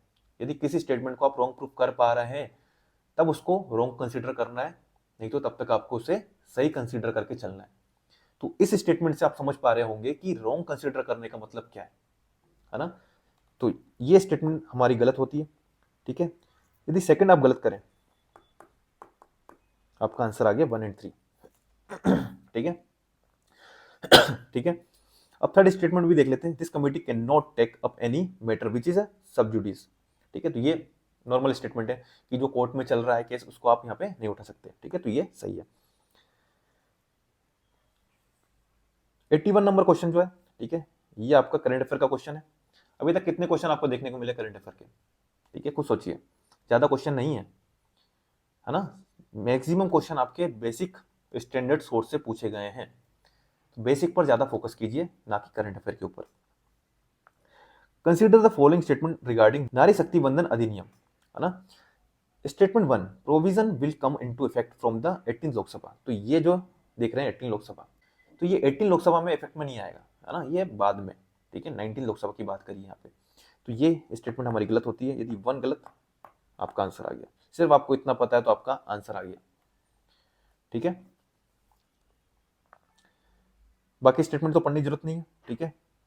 82 नंबर क्वेश्चन देखिए, which of the following statement about exercise Mitra Shakti 2023। Statement 1 देखिए, this was a joint military exercise between India and Bangladesh, दो फैक्ट हैं ये याद रखिएगा। सेकंड स्टेटमेंट देखिए, it command in on Pune, एक फैक्ट है ये भी याद रखिएगा। थर्ड स्टेटमेंट देखिए, joint response during counter terrorism operation was the goal of this operation, तो ये जो स्टेटमेंट है ये जनरिक स्टेटमेंट है, मतलब तीसरा तो सही है, तो ये ऑप्शन गया। Indian air force was a part of this exercise, तो ये भी स्टेटमेंट जनरिक है, मतलब फोर्थ भी सही है, मतलब आप फंस रहे हैं सीओडी में। अब आपको देखना है कि 1 एंड 2 में से कौन सा सही है, ठीक है। अब इसमें हमको कैसे सोचना है, देखो, अब जो सेकंड स्टेटमेंट है जिसमें बात कर रहा है ऑन पुणे, है ना, यहाँ पे ये एक्सरसाइज हुई है, तो ये जो ऑन जो जगह है ना, जो प्लेस है, ये एग्जामिनर के माइंड में नॉर्मल नहीं आ सकता, उसने कहीं पे देखा होगा, ये एक्सरसाइज के बारे में पढ़ रहा होगा, तभी उसके माइंड में ये आया और उसने ये चिपकाया, ठीक है, ठीक है, क्योंकि ये जो नाम है ये इजिली किसी के माइंड में नहीं आ सकता, ओके, लेकिन कंट्रीज के नाम आप इजिली स्वैप कर सकते हैं, ठीक है, जैसे इंडिया एंड बांग्लादेश है, तो इसमें इंडिया तो शामिल है, क्योंकि जो नाम आप देख रहे हैं एक्सरसाइज का, मित्र शक्ति, ये इंडियन वर्ड है, तो इंडिया तो है। अब बांग्लादेश है या नहीं है, बांग्लादेश की जगह कौन सी कंट्री है, नेपाल है, म्यांमार है, भूटान है, या श्रीलंका है, या अदर कंट्रीज है। तो यहाँ पे चांसेस है स्वैपिंग के, कि बांग्लादेश की जगह यहाँ पे कोई दूसरी कंट्री भी हो सकती है। मतलब आप इस स्टेटमेंट को गलत प्रूफ कर पा रहे हैं, रॉन्ग प्रूफ कर पा रहे हैं। यदि आप इस स्टेटमेंट को रॉन्ग प्रूफ कर पा रहे हैं तो इसको रॉन्ग लेकर चलिए, ठीक है। और इसमें दो फैक्ट है, मल्टीपल फैक्ट है, तो चांसेस है मल्टीपल फैक्ट की गलत होने की। यहाँ पे ऑन पुणे है, ऑन पुणे का नाम इजिली नहीं आता किसी के भी दिमाग में, यदि आपने कहीं पे देखा होगा तभी आएगा, है ना। इसलिए हम इस स्टेटमेंट को सही लेकर चल रहे हैं। तो इसलिए इसका आंसर क्या होगा, 2, 3, 4, ठीक है। सेम चीज मैंने एग्जाम में सोची थी, वही चीज मैंने आपको बताई है, इसी तरह मैंने इस क्वेश्चन को सॉल्व किया था, ठीक है। 83 नंबर क्वेश्चन देखिए, a rate of prohibition is an order issue by the supreme court और हाई कोर्ट टू। 4 ऑप्शन दिए हुए हैं, है ना, ये सीधे लक्ष्मीकांत से उठाया गया, ठीक है। इसमें कुछ नहीं सोचना, इसका आंसर आपको मालूम होना चाहिए। तो इसका आंसर क्या होगा, सी, ठीक है, इसमें कोई सोचना ही नहीं है। 84 नंबर क्वेश्चन देखिए, it is the governor of the state who recognize and declare any community of the state as a scheduled tribe, ठीक है। इसमें एक फैक्ट क्या है, गवर्नर, गवर्नर भी हो सकता है, ठीक है, प्रेसिडेंट भी हो सकता है, ठीक है। चांसेस है यहाँ पे चेंज करने के। सेकंड क्या है, a community declare as a scheduled tribe in a state need not be so in other state. तो ये स्टेटमेंट सही है ना। जरूरी नहीं है कि एक स्टेट में यदि कोई शेड्यूल्ड ट्राइब है वो दूसरी स्टेट में भी शेड्यूल्ड ट्राइब हो। जैसे जो मीना कम्युनिटी जो है वो एमपी में शेड्यूल्ड ट्राइब नहीं है, लेकिन राजस्थान में शेड्यूल्ड ट्राइब है, ठीक है। तो इस तरीके से हो सकता है। तो सेकंड स्टेटमेंट सही है। बात करें, it is the governor of the state who recognize and declare any community of the state as scheduled tribe, ठीक है। तो जो गवर्नर है यहाँ पे हो सकता है कि प्रेसिडेंट हो, फैक्ट है ना, फैक्ट के चेंज होने के चांसेस होते हैं। तो ये स्टेटमेंट यहाँ पे गलत है, यहाँ पे प्रेसिडेंट से स्वैपिंग कर दी गवर्नर की। तो आंसर क्या होगा, 2, ओके। आपको फैक्ट पहचानना है, कौन सा फैक्ट है, कहाँ पे चेंजेस हो सकते हैं, ठीक है। और ये आप लक्ष्मीकांत में भी पढ़ते हैं। यदि आपका लक्ष्मीकांत से नॉलेज से बन जा रहा है तो वेल एंड गुड, नहीं बन पा रहा है तो आपको इस तरीके से सोच के आंसर निकालना है। 85 नंबर क्वेश्चन देखिए, with reference to union budget consider the following statement, the union finance minister on behalf of the prime minister lays the annual financial statement before both the house of parliament. तो ये prime minister के behalf पे नहीं करते, ठीक है, ये करते हैं प्रेसिडेंट के बिहाफ पे। तो ये स्टेटमेंट यहाँ पे गलत होती है। स्टेटमेंट 2 क्या है, at the union level no demand for a grant can be made except on the recommendation of the president of India. तो सेकंड स्टेटमेंट जो है ये लक्ष्मीकांत से डायरेक्ट उठाई गई है ना, ये आपको मालूम होगा, ये स्टेटमेंट सही है। आंसर क्या जाएगा, ओनली 2।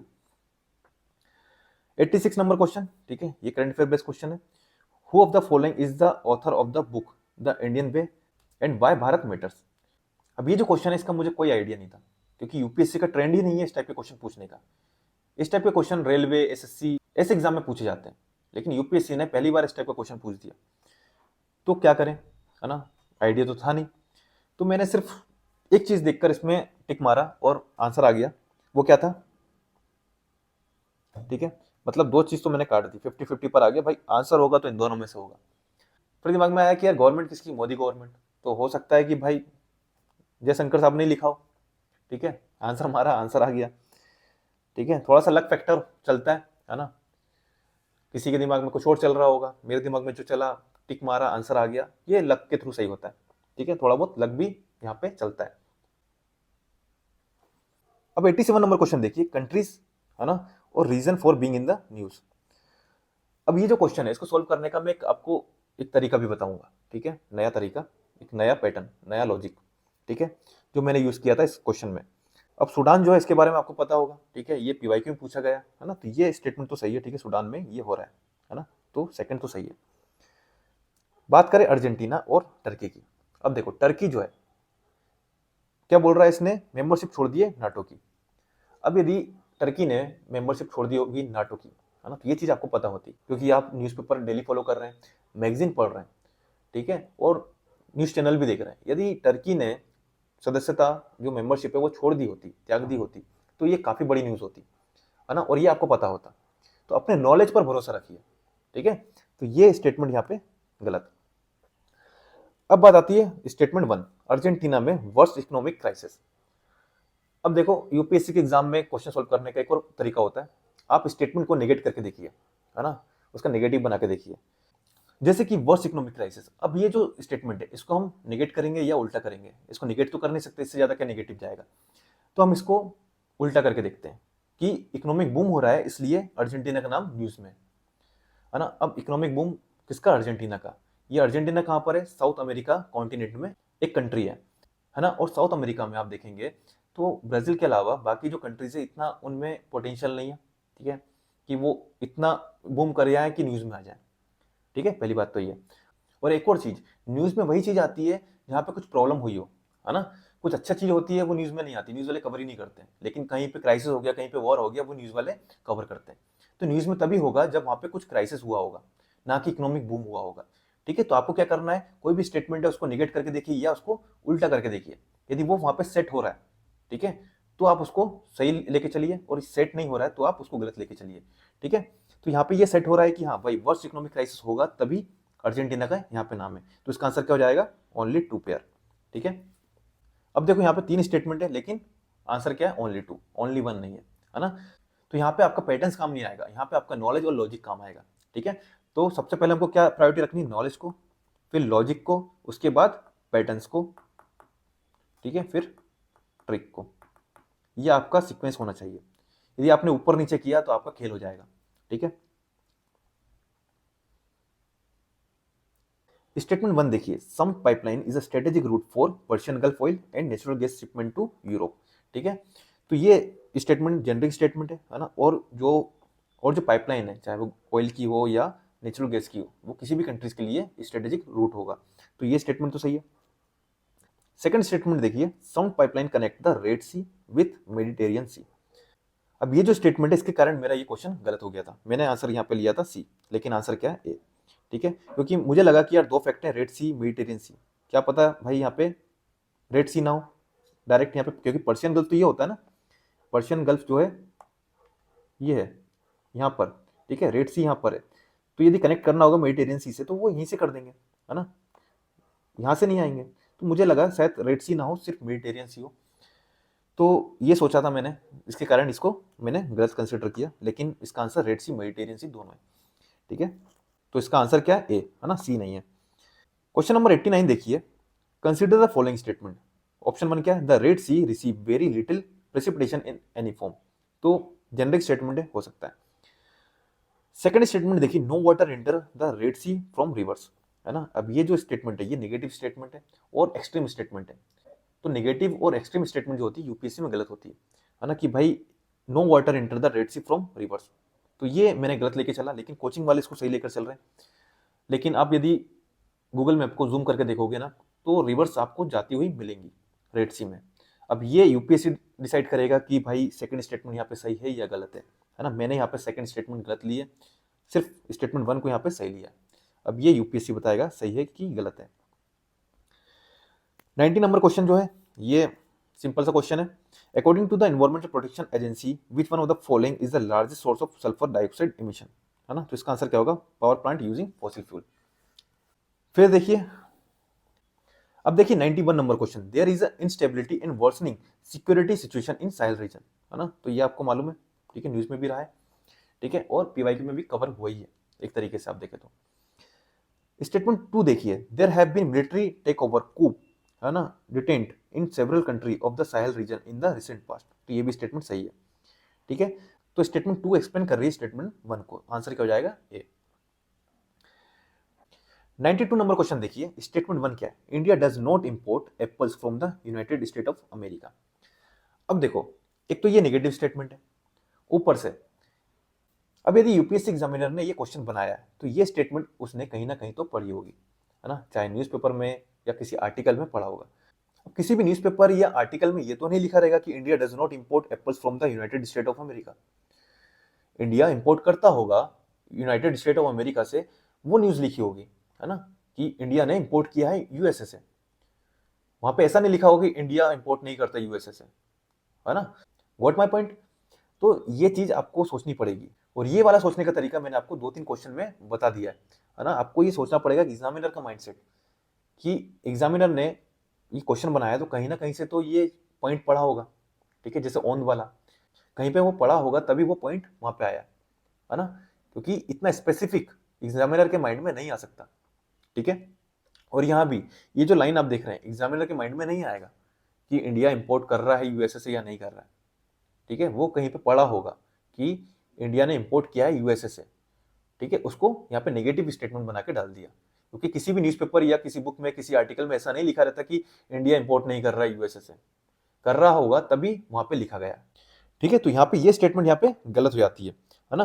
और सेकंड स्टेटमेंट देखिए, in India the law prohibits the import of genetically modified food without the approval of the competent authority. तो ये स्टेटमेंट सही है। तो आंसर क्या हो जाएगा इसका आंसर हो जाएगा D. Statement 1 is incorrect and statement 2 is correct.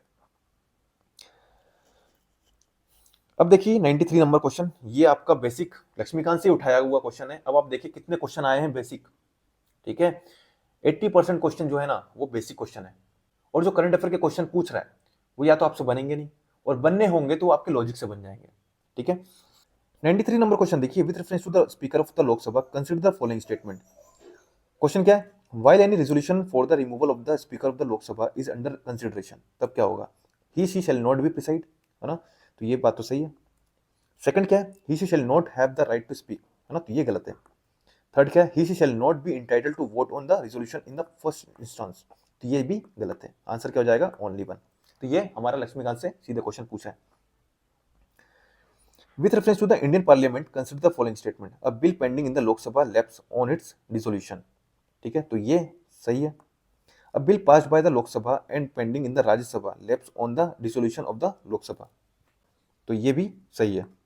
A bill in the regard to which the President of India notified is her intention to summon the House to a joint sitting lapse on the dissolution of the Lok Sabha. ये बात गलत है। Answer क्या हो जाएगा इसका, 1 and 2। ठीक है, ये भी आपका लक्ष्मीकांत से डायरेक्ट क्वेश्चन पूछा गया। 95 नंबर क्वेश्चन देखिए, with reference to the parliament of India consider the following statement. 3 statement दी हुई है। अभी जो क्वेश्चन है यदि आपने लक्ष्मीकांत अच्छे से करी है तो ये क्वेश्चन आपसे बन जाएगा। ठीक है, इसका आंसर क्या है, 2 and 3। ठीक है, बेसिक क्वेश्चन है, ये आपको मालूम होना चाहिए।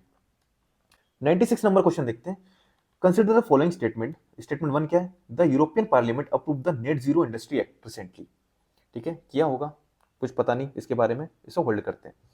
सेकंड स्टेटमेंट देखिए, the European union intends to achieve carbon neutrality by 2040 and therefore aim to develop all of its own clean technology by that time. मतलब 2040 तक, आज से 15-16 साल बाद, ये अपनी पूरी टेक्नोलॉजी को क्लीन टेक्नोलॉजी में कन्वर्ट कर लेंगे, ऐसा ये बोल रहा है। ठीक है, तो 15-16 साल बहुत कम टाइम है। ठीक है, कि इतने टाइम में पूरी टेक्नोलॉजी क्लीन टेक्नोलॉजी कर लें। पहली बात, इंडिया का टारगेट है 2070 तक। ठीक है, चाइना का 2060 तक, और यूएसए का 2050 तक। ठीक है, तो यूरोपियन यूनियन जो है वो 2040 कैसे कर लेगा, हो सकता है वो 2050 हो। ठीक है, जब तक यूएसए करेगा उसी टाइम पीरियड में करे, है ना, तो ऐसा हो सकता है। ऊपर से ये फैक्ट है, 2040 चेंज करने के यहाँ पे चांसेस हैं, है ना, तो ये स्टेटमेंट यहाँ पे गलत हो सकती है। ओके, अब दोनों स्टेटमेंट तो यहाँ पे गलत नहीं होगी, क्योंकि ऑप्शन ही ऐसा डिजाइन नहीं है ना, मतलब एक सही है एक गलत है, तो मान सकते हैं कि स्टेटमेंट 1 जो है ये सही है। ठीक है, और थोड़ी सी जेनरिक स्टेटमेंट भी लग रही है as compare to second statement. ठीक है, तो स्टेटमेंट 1 यहाँ पे सही है, स्टेटमेंट 2 यहाँ पे गलत है। सिर्फ आपको इतना मालूम है कि इंडिया का 2070 है, ठीक है, और हम बात करें चाइना का 2060 है, तो यूरोपियन यूनियन 2040, यार 20-30 साल पहले कैसे। ठीक है, थोड़ा सा इस तरीके से सोच के आप इसको एलिमिनेट कर सकते हैं। 97 नंबर क्वेश्चन देखिए, recently Venezuela has achieve a rapid recovery from its economic crisis and succeeded in preventing its people from fleeing and immigrating to other countries. तो ये स्टेटमेंट ज्यादा एग्जेजरेट लग रही होगी आपको। ठीक है, कि achieve a rapid recovery from economic crisis, और उसने सफलता पा ली है यहाँ पे अपने लोगों को जो इमिग्रेट कर रहे हैं उनको रोकने में। तो ये स्टेटमेंट यहाँ पे रॉन्ग लग रही है, आपको भी लग रही होगी। ठीक है, सेकंड स्टेटमेंट देखिए, Venezuela has the world largest oil reserve. अब ये चीज मुझे मालूम थी इसलिए मैंने इसको सही ले लिया, लेकिन यदि आपको नहीं मालूम तो आप क्या करें। तो देखो, दोनों स्टेटमेंट गलत हो ऐसा तो ऑप्शन ही नहीं है, तो मतलब कोई ना कोई तो एक सही है या दोनों सही है, लेकिन फर्स्ट स्टेटमेंट जो है ये तो सही लग नहीं रही, मतलब सेकंड स्टेटमेंट जो है ये सही है। ठीक है, तो ये सही है। आंसर क्या जाएगा हमारा, statement 1 is correct but statement 2 is incorrect. फिर देखते हैं 98 number question, with reference to the digital India land record modernisation programme consider the following statement. 3 statement दी हुई है, to implement the scheme the central government providing 100% funding. ठीक है। Second statement देखिए, under the scheme cadastral map are digitise. तो ये statement जो है जेनरिक स्टेटमेंट है ना, और जो प्रोग्राम है उस हिसाब से तो ये सही लग रही है। तो सेकंड स्टेटमेंट तो सही है, मतलब ये ऑप्शन गया। थर्ड ऑप्शन देखिए, transliterate the record of rights from local language to any of the language recognised by the constitution of India. ठीक है, तो 22 लैंग्वेज है, उनमें से किसी में भी हो सकता है, तो ये स्टेटमेंट भी जेनरिक स्टेटमेंट लग रही है। तो 2 3 तो आंसर में, मतलब ये भी ऑप्शन में गया। अब बात करें 1 है या नहीं है, तो आप आ चुके हैं 50-50 में। अब आप रिस्क ले सकते हैं। अब आपको यदि मालूम है सेंटर सेक्टर है या सेंटर स्पॉन्सर्ड है, तो आप उस हिसाब से इसको सॉल्व कर सकते हैं, है ना। ये मेरा आंसर गलत था, मैंने 2 3 ले लिया था, आंसर है 1 2 3। ठीक है, तो ये आप देख सकते हैं, लेकिन जेनरिक स्टेटमेंट कौन सी है वो आप यहाँ पे पहचान सकते हैं कि ये जेनरिक स्टेटमेंट है। ठीक है, ये फैक्चुअल स्टेटमेंट है। ठीक है, इस तरह आप आइडेंटिफाई कर सकते हैं। अब देखते हैं 99 number question, with reference to the Pradhan Mantri Surakshit मातृत्व अभियान। ठीक है, यहाँ पे 2 ऑप्शन दिए हुए हैं। ठीक है, ये जो क्वेश्चन है ये करंट अफेयर का क्वेश्चन है। ओके, अब ये जो क्वेश्चन है इसमें ऐसा कुछ लॉजिक नहीं लग रहा है। ठीक है, सेकंड स्टेटमेंट जो है ये थोड़ी जेनरिक स्टेटमेंट लग रही है ना, can volunteer to provide service at nearby government health facilities. तो सेकंड स्टेटमेंट तो आप निकाल सकते हैं, लेकिन फर्स्ट स्टेटमेंट को एलिमिनेट करना, ठीक है, इतना ईजी नहीं है। ठीक है, तो ये आपका सही भी हो सकता है, गलत भी हो सकता है, 50-50 पर तो है। स्टेटमेंट 1 जो है यहाँ पर आप फंसेंगे, स्टेटमेंट 2 आप इजिली यहाँ पे निकाल सकते हैं कि स्टेटमेंट 2 तो यहाँ पे सही है। ओके, इसका आंसर क्या है, ओनली 2। 100 नंबर क्वेश्चन देखें, विथ रेफरेंस टू द प्रधानमंत्री श्रम योगी मानधन योजना consider the following statement. Statement 1 देखिए, the entry age group of enrolment in the scheme is 21 to 40 years. अब ये क्या है, फैक्ट है। ठीक है, सेकंड देखते हैं, as specific contribution shall be made by the beneficiary. तो ये क्या जेनरिक स्टेटमेंट है, मतलब दूसरा तो होगा, ये गया। ठीक है, थर्ड स्टेटमेंट देखिए, each subscriber under the scheme shall receive a minimum pension of 3000 per month after attaining the age of 60 year. Okay, ये एक फैक्ट है, 3000 मिलता है या 6000 मिलता है नहीं मालूम। यहाँ पे 21 से 40 है या 18 से 40 है या 21 से 50 है या 18 से 50 है, ये भी नहीं मालूम। 2 फैक्ट है यहाँ पे। ठीक है, एक ये। फोर्थ ऑप्शन देखिए, family pension is applicable to the spouse and unmarried daughters. अब फोर्थ स्टेटमेंट के बारे में भी हमको नहीं पता।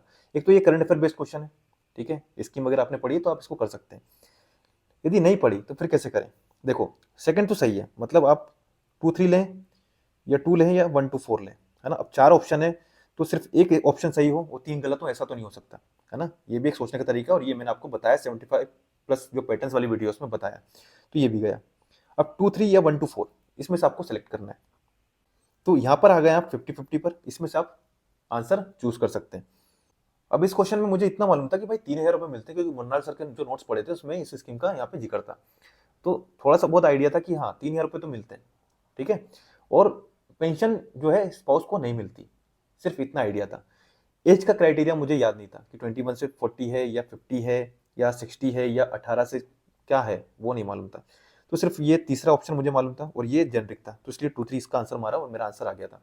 ठीक है, तो इस तरह आपको अपने नॉलेज के साथ लॉजिक यूज करना पड़ता है, तब जाके आप यूपीएससी के जो क्वेश्चन है ना उसको सॉल्व कर पाते हैं। ठीक है, क्योंकि 40-45 क्वेश्चन आप कर लोगे, नॉलेज से कर लोगे, लेकिन उसके ऊपर यदि आपको जाना है 15-20 क्वेश्चन और जो सही करने हैं, तो उसके लिए आपको question solving logic aptitude develop करना पड़ेगा। और वो कैसे होगा, जब तक आप पीवाईक्यू पर टाइम स्पेंड नहीं करेंगे, ठीक है, पीवाईक्यू का एनालिसिस नहीं करेंगे, उनको सॉल्व नहीं करेंगे, तब तक ये चीज डेवलप नहीं होगी। आपको बेसिक बुक पढ़नी पड़ेगी, जो सफिशिएंट नॉलेज रिक्वायरमेंट है यूपीएससी के लिए वो आपको गैदर करना पड़ेगा, है ना। एक्स्ट्रा नहीं बोल रहा हूं मैं, जितना सब लोग कर रहे हैं ना सिर्फ उतना तो आप करिए। ठीक है, करंट अफेयर उसके बाद करिए, पहले अपना बेसिक स्ट्रॉन्ग कीजिए, क्योंकि आपको मैंने यहाँ पे प्रूफ के साथ बता दिया कि कितने क्वेश्चन आपको करंट अफेयर के देखने को मिले। मैक्सिमम क्वेश्चन 80%, 80 से 85% क्वेश्चन आपके बेसिक के। ठीक है, तो बेसिक पर अपना ज्यादा फोकस कीजिए।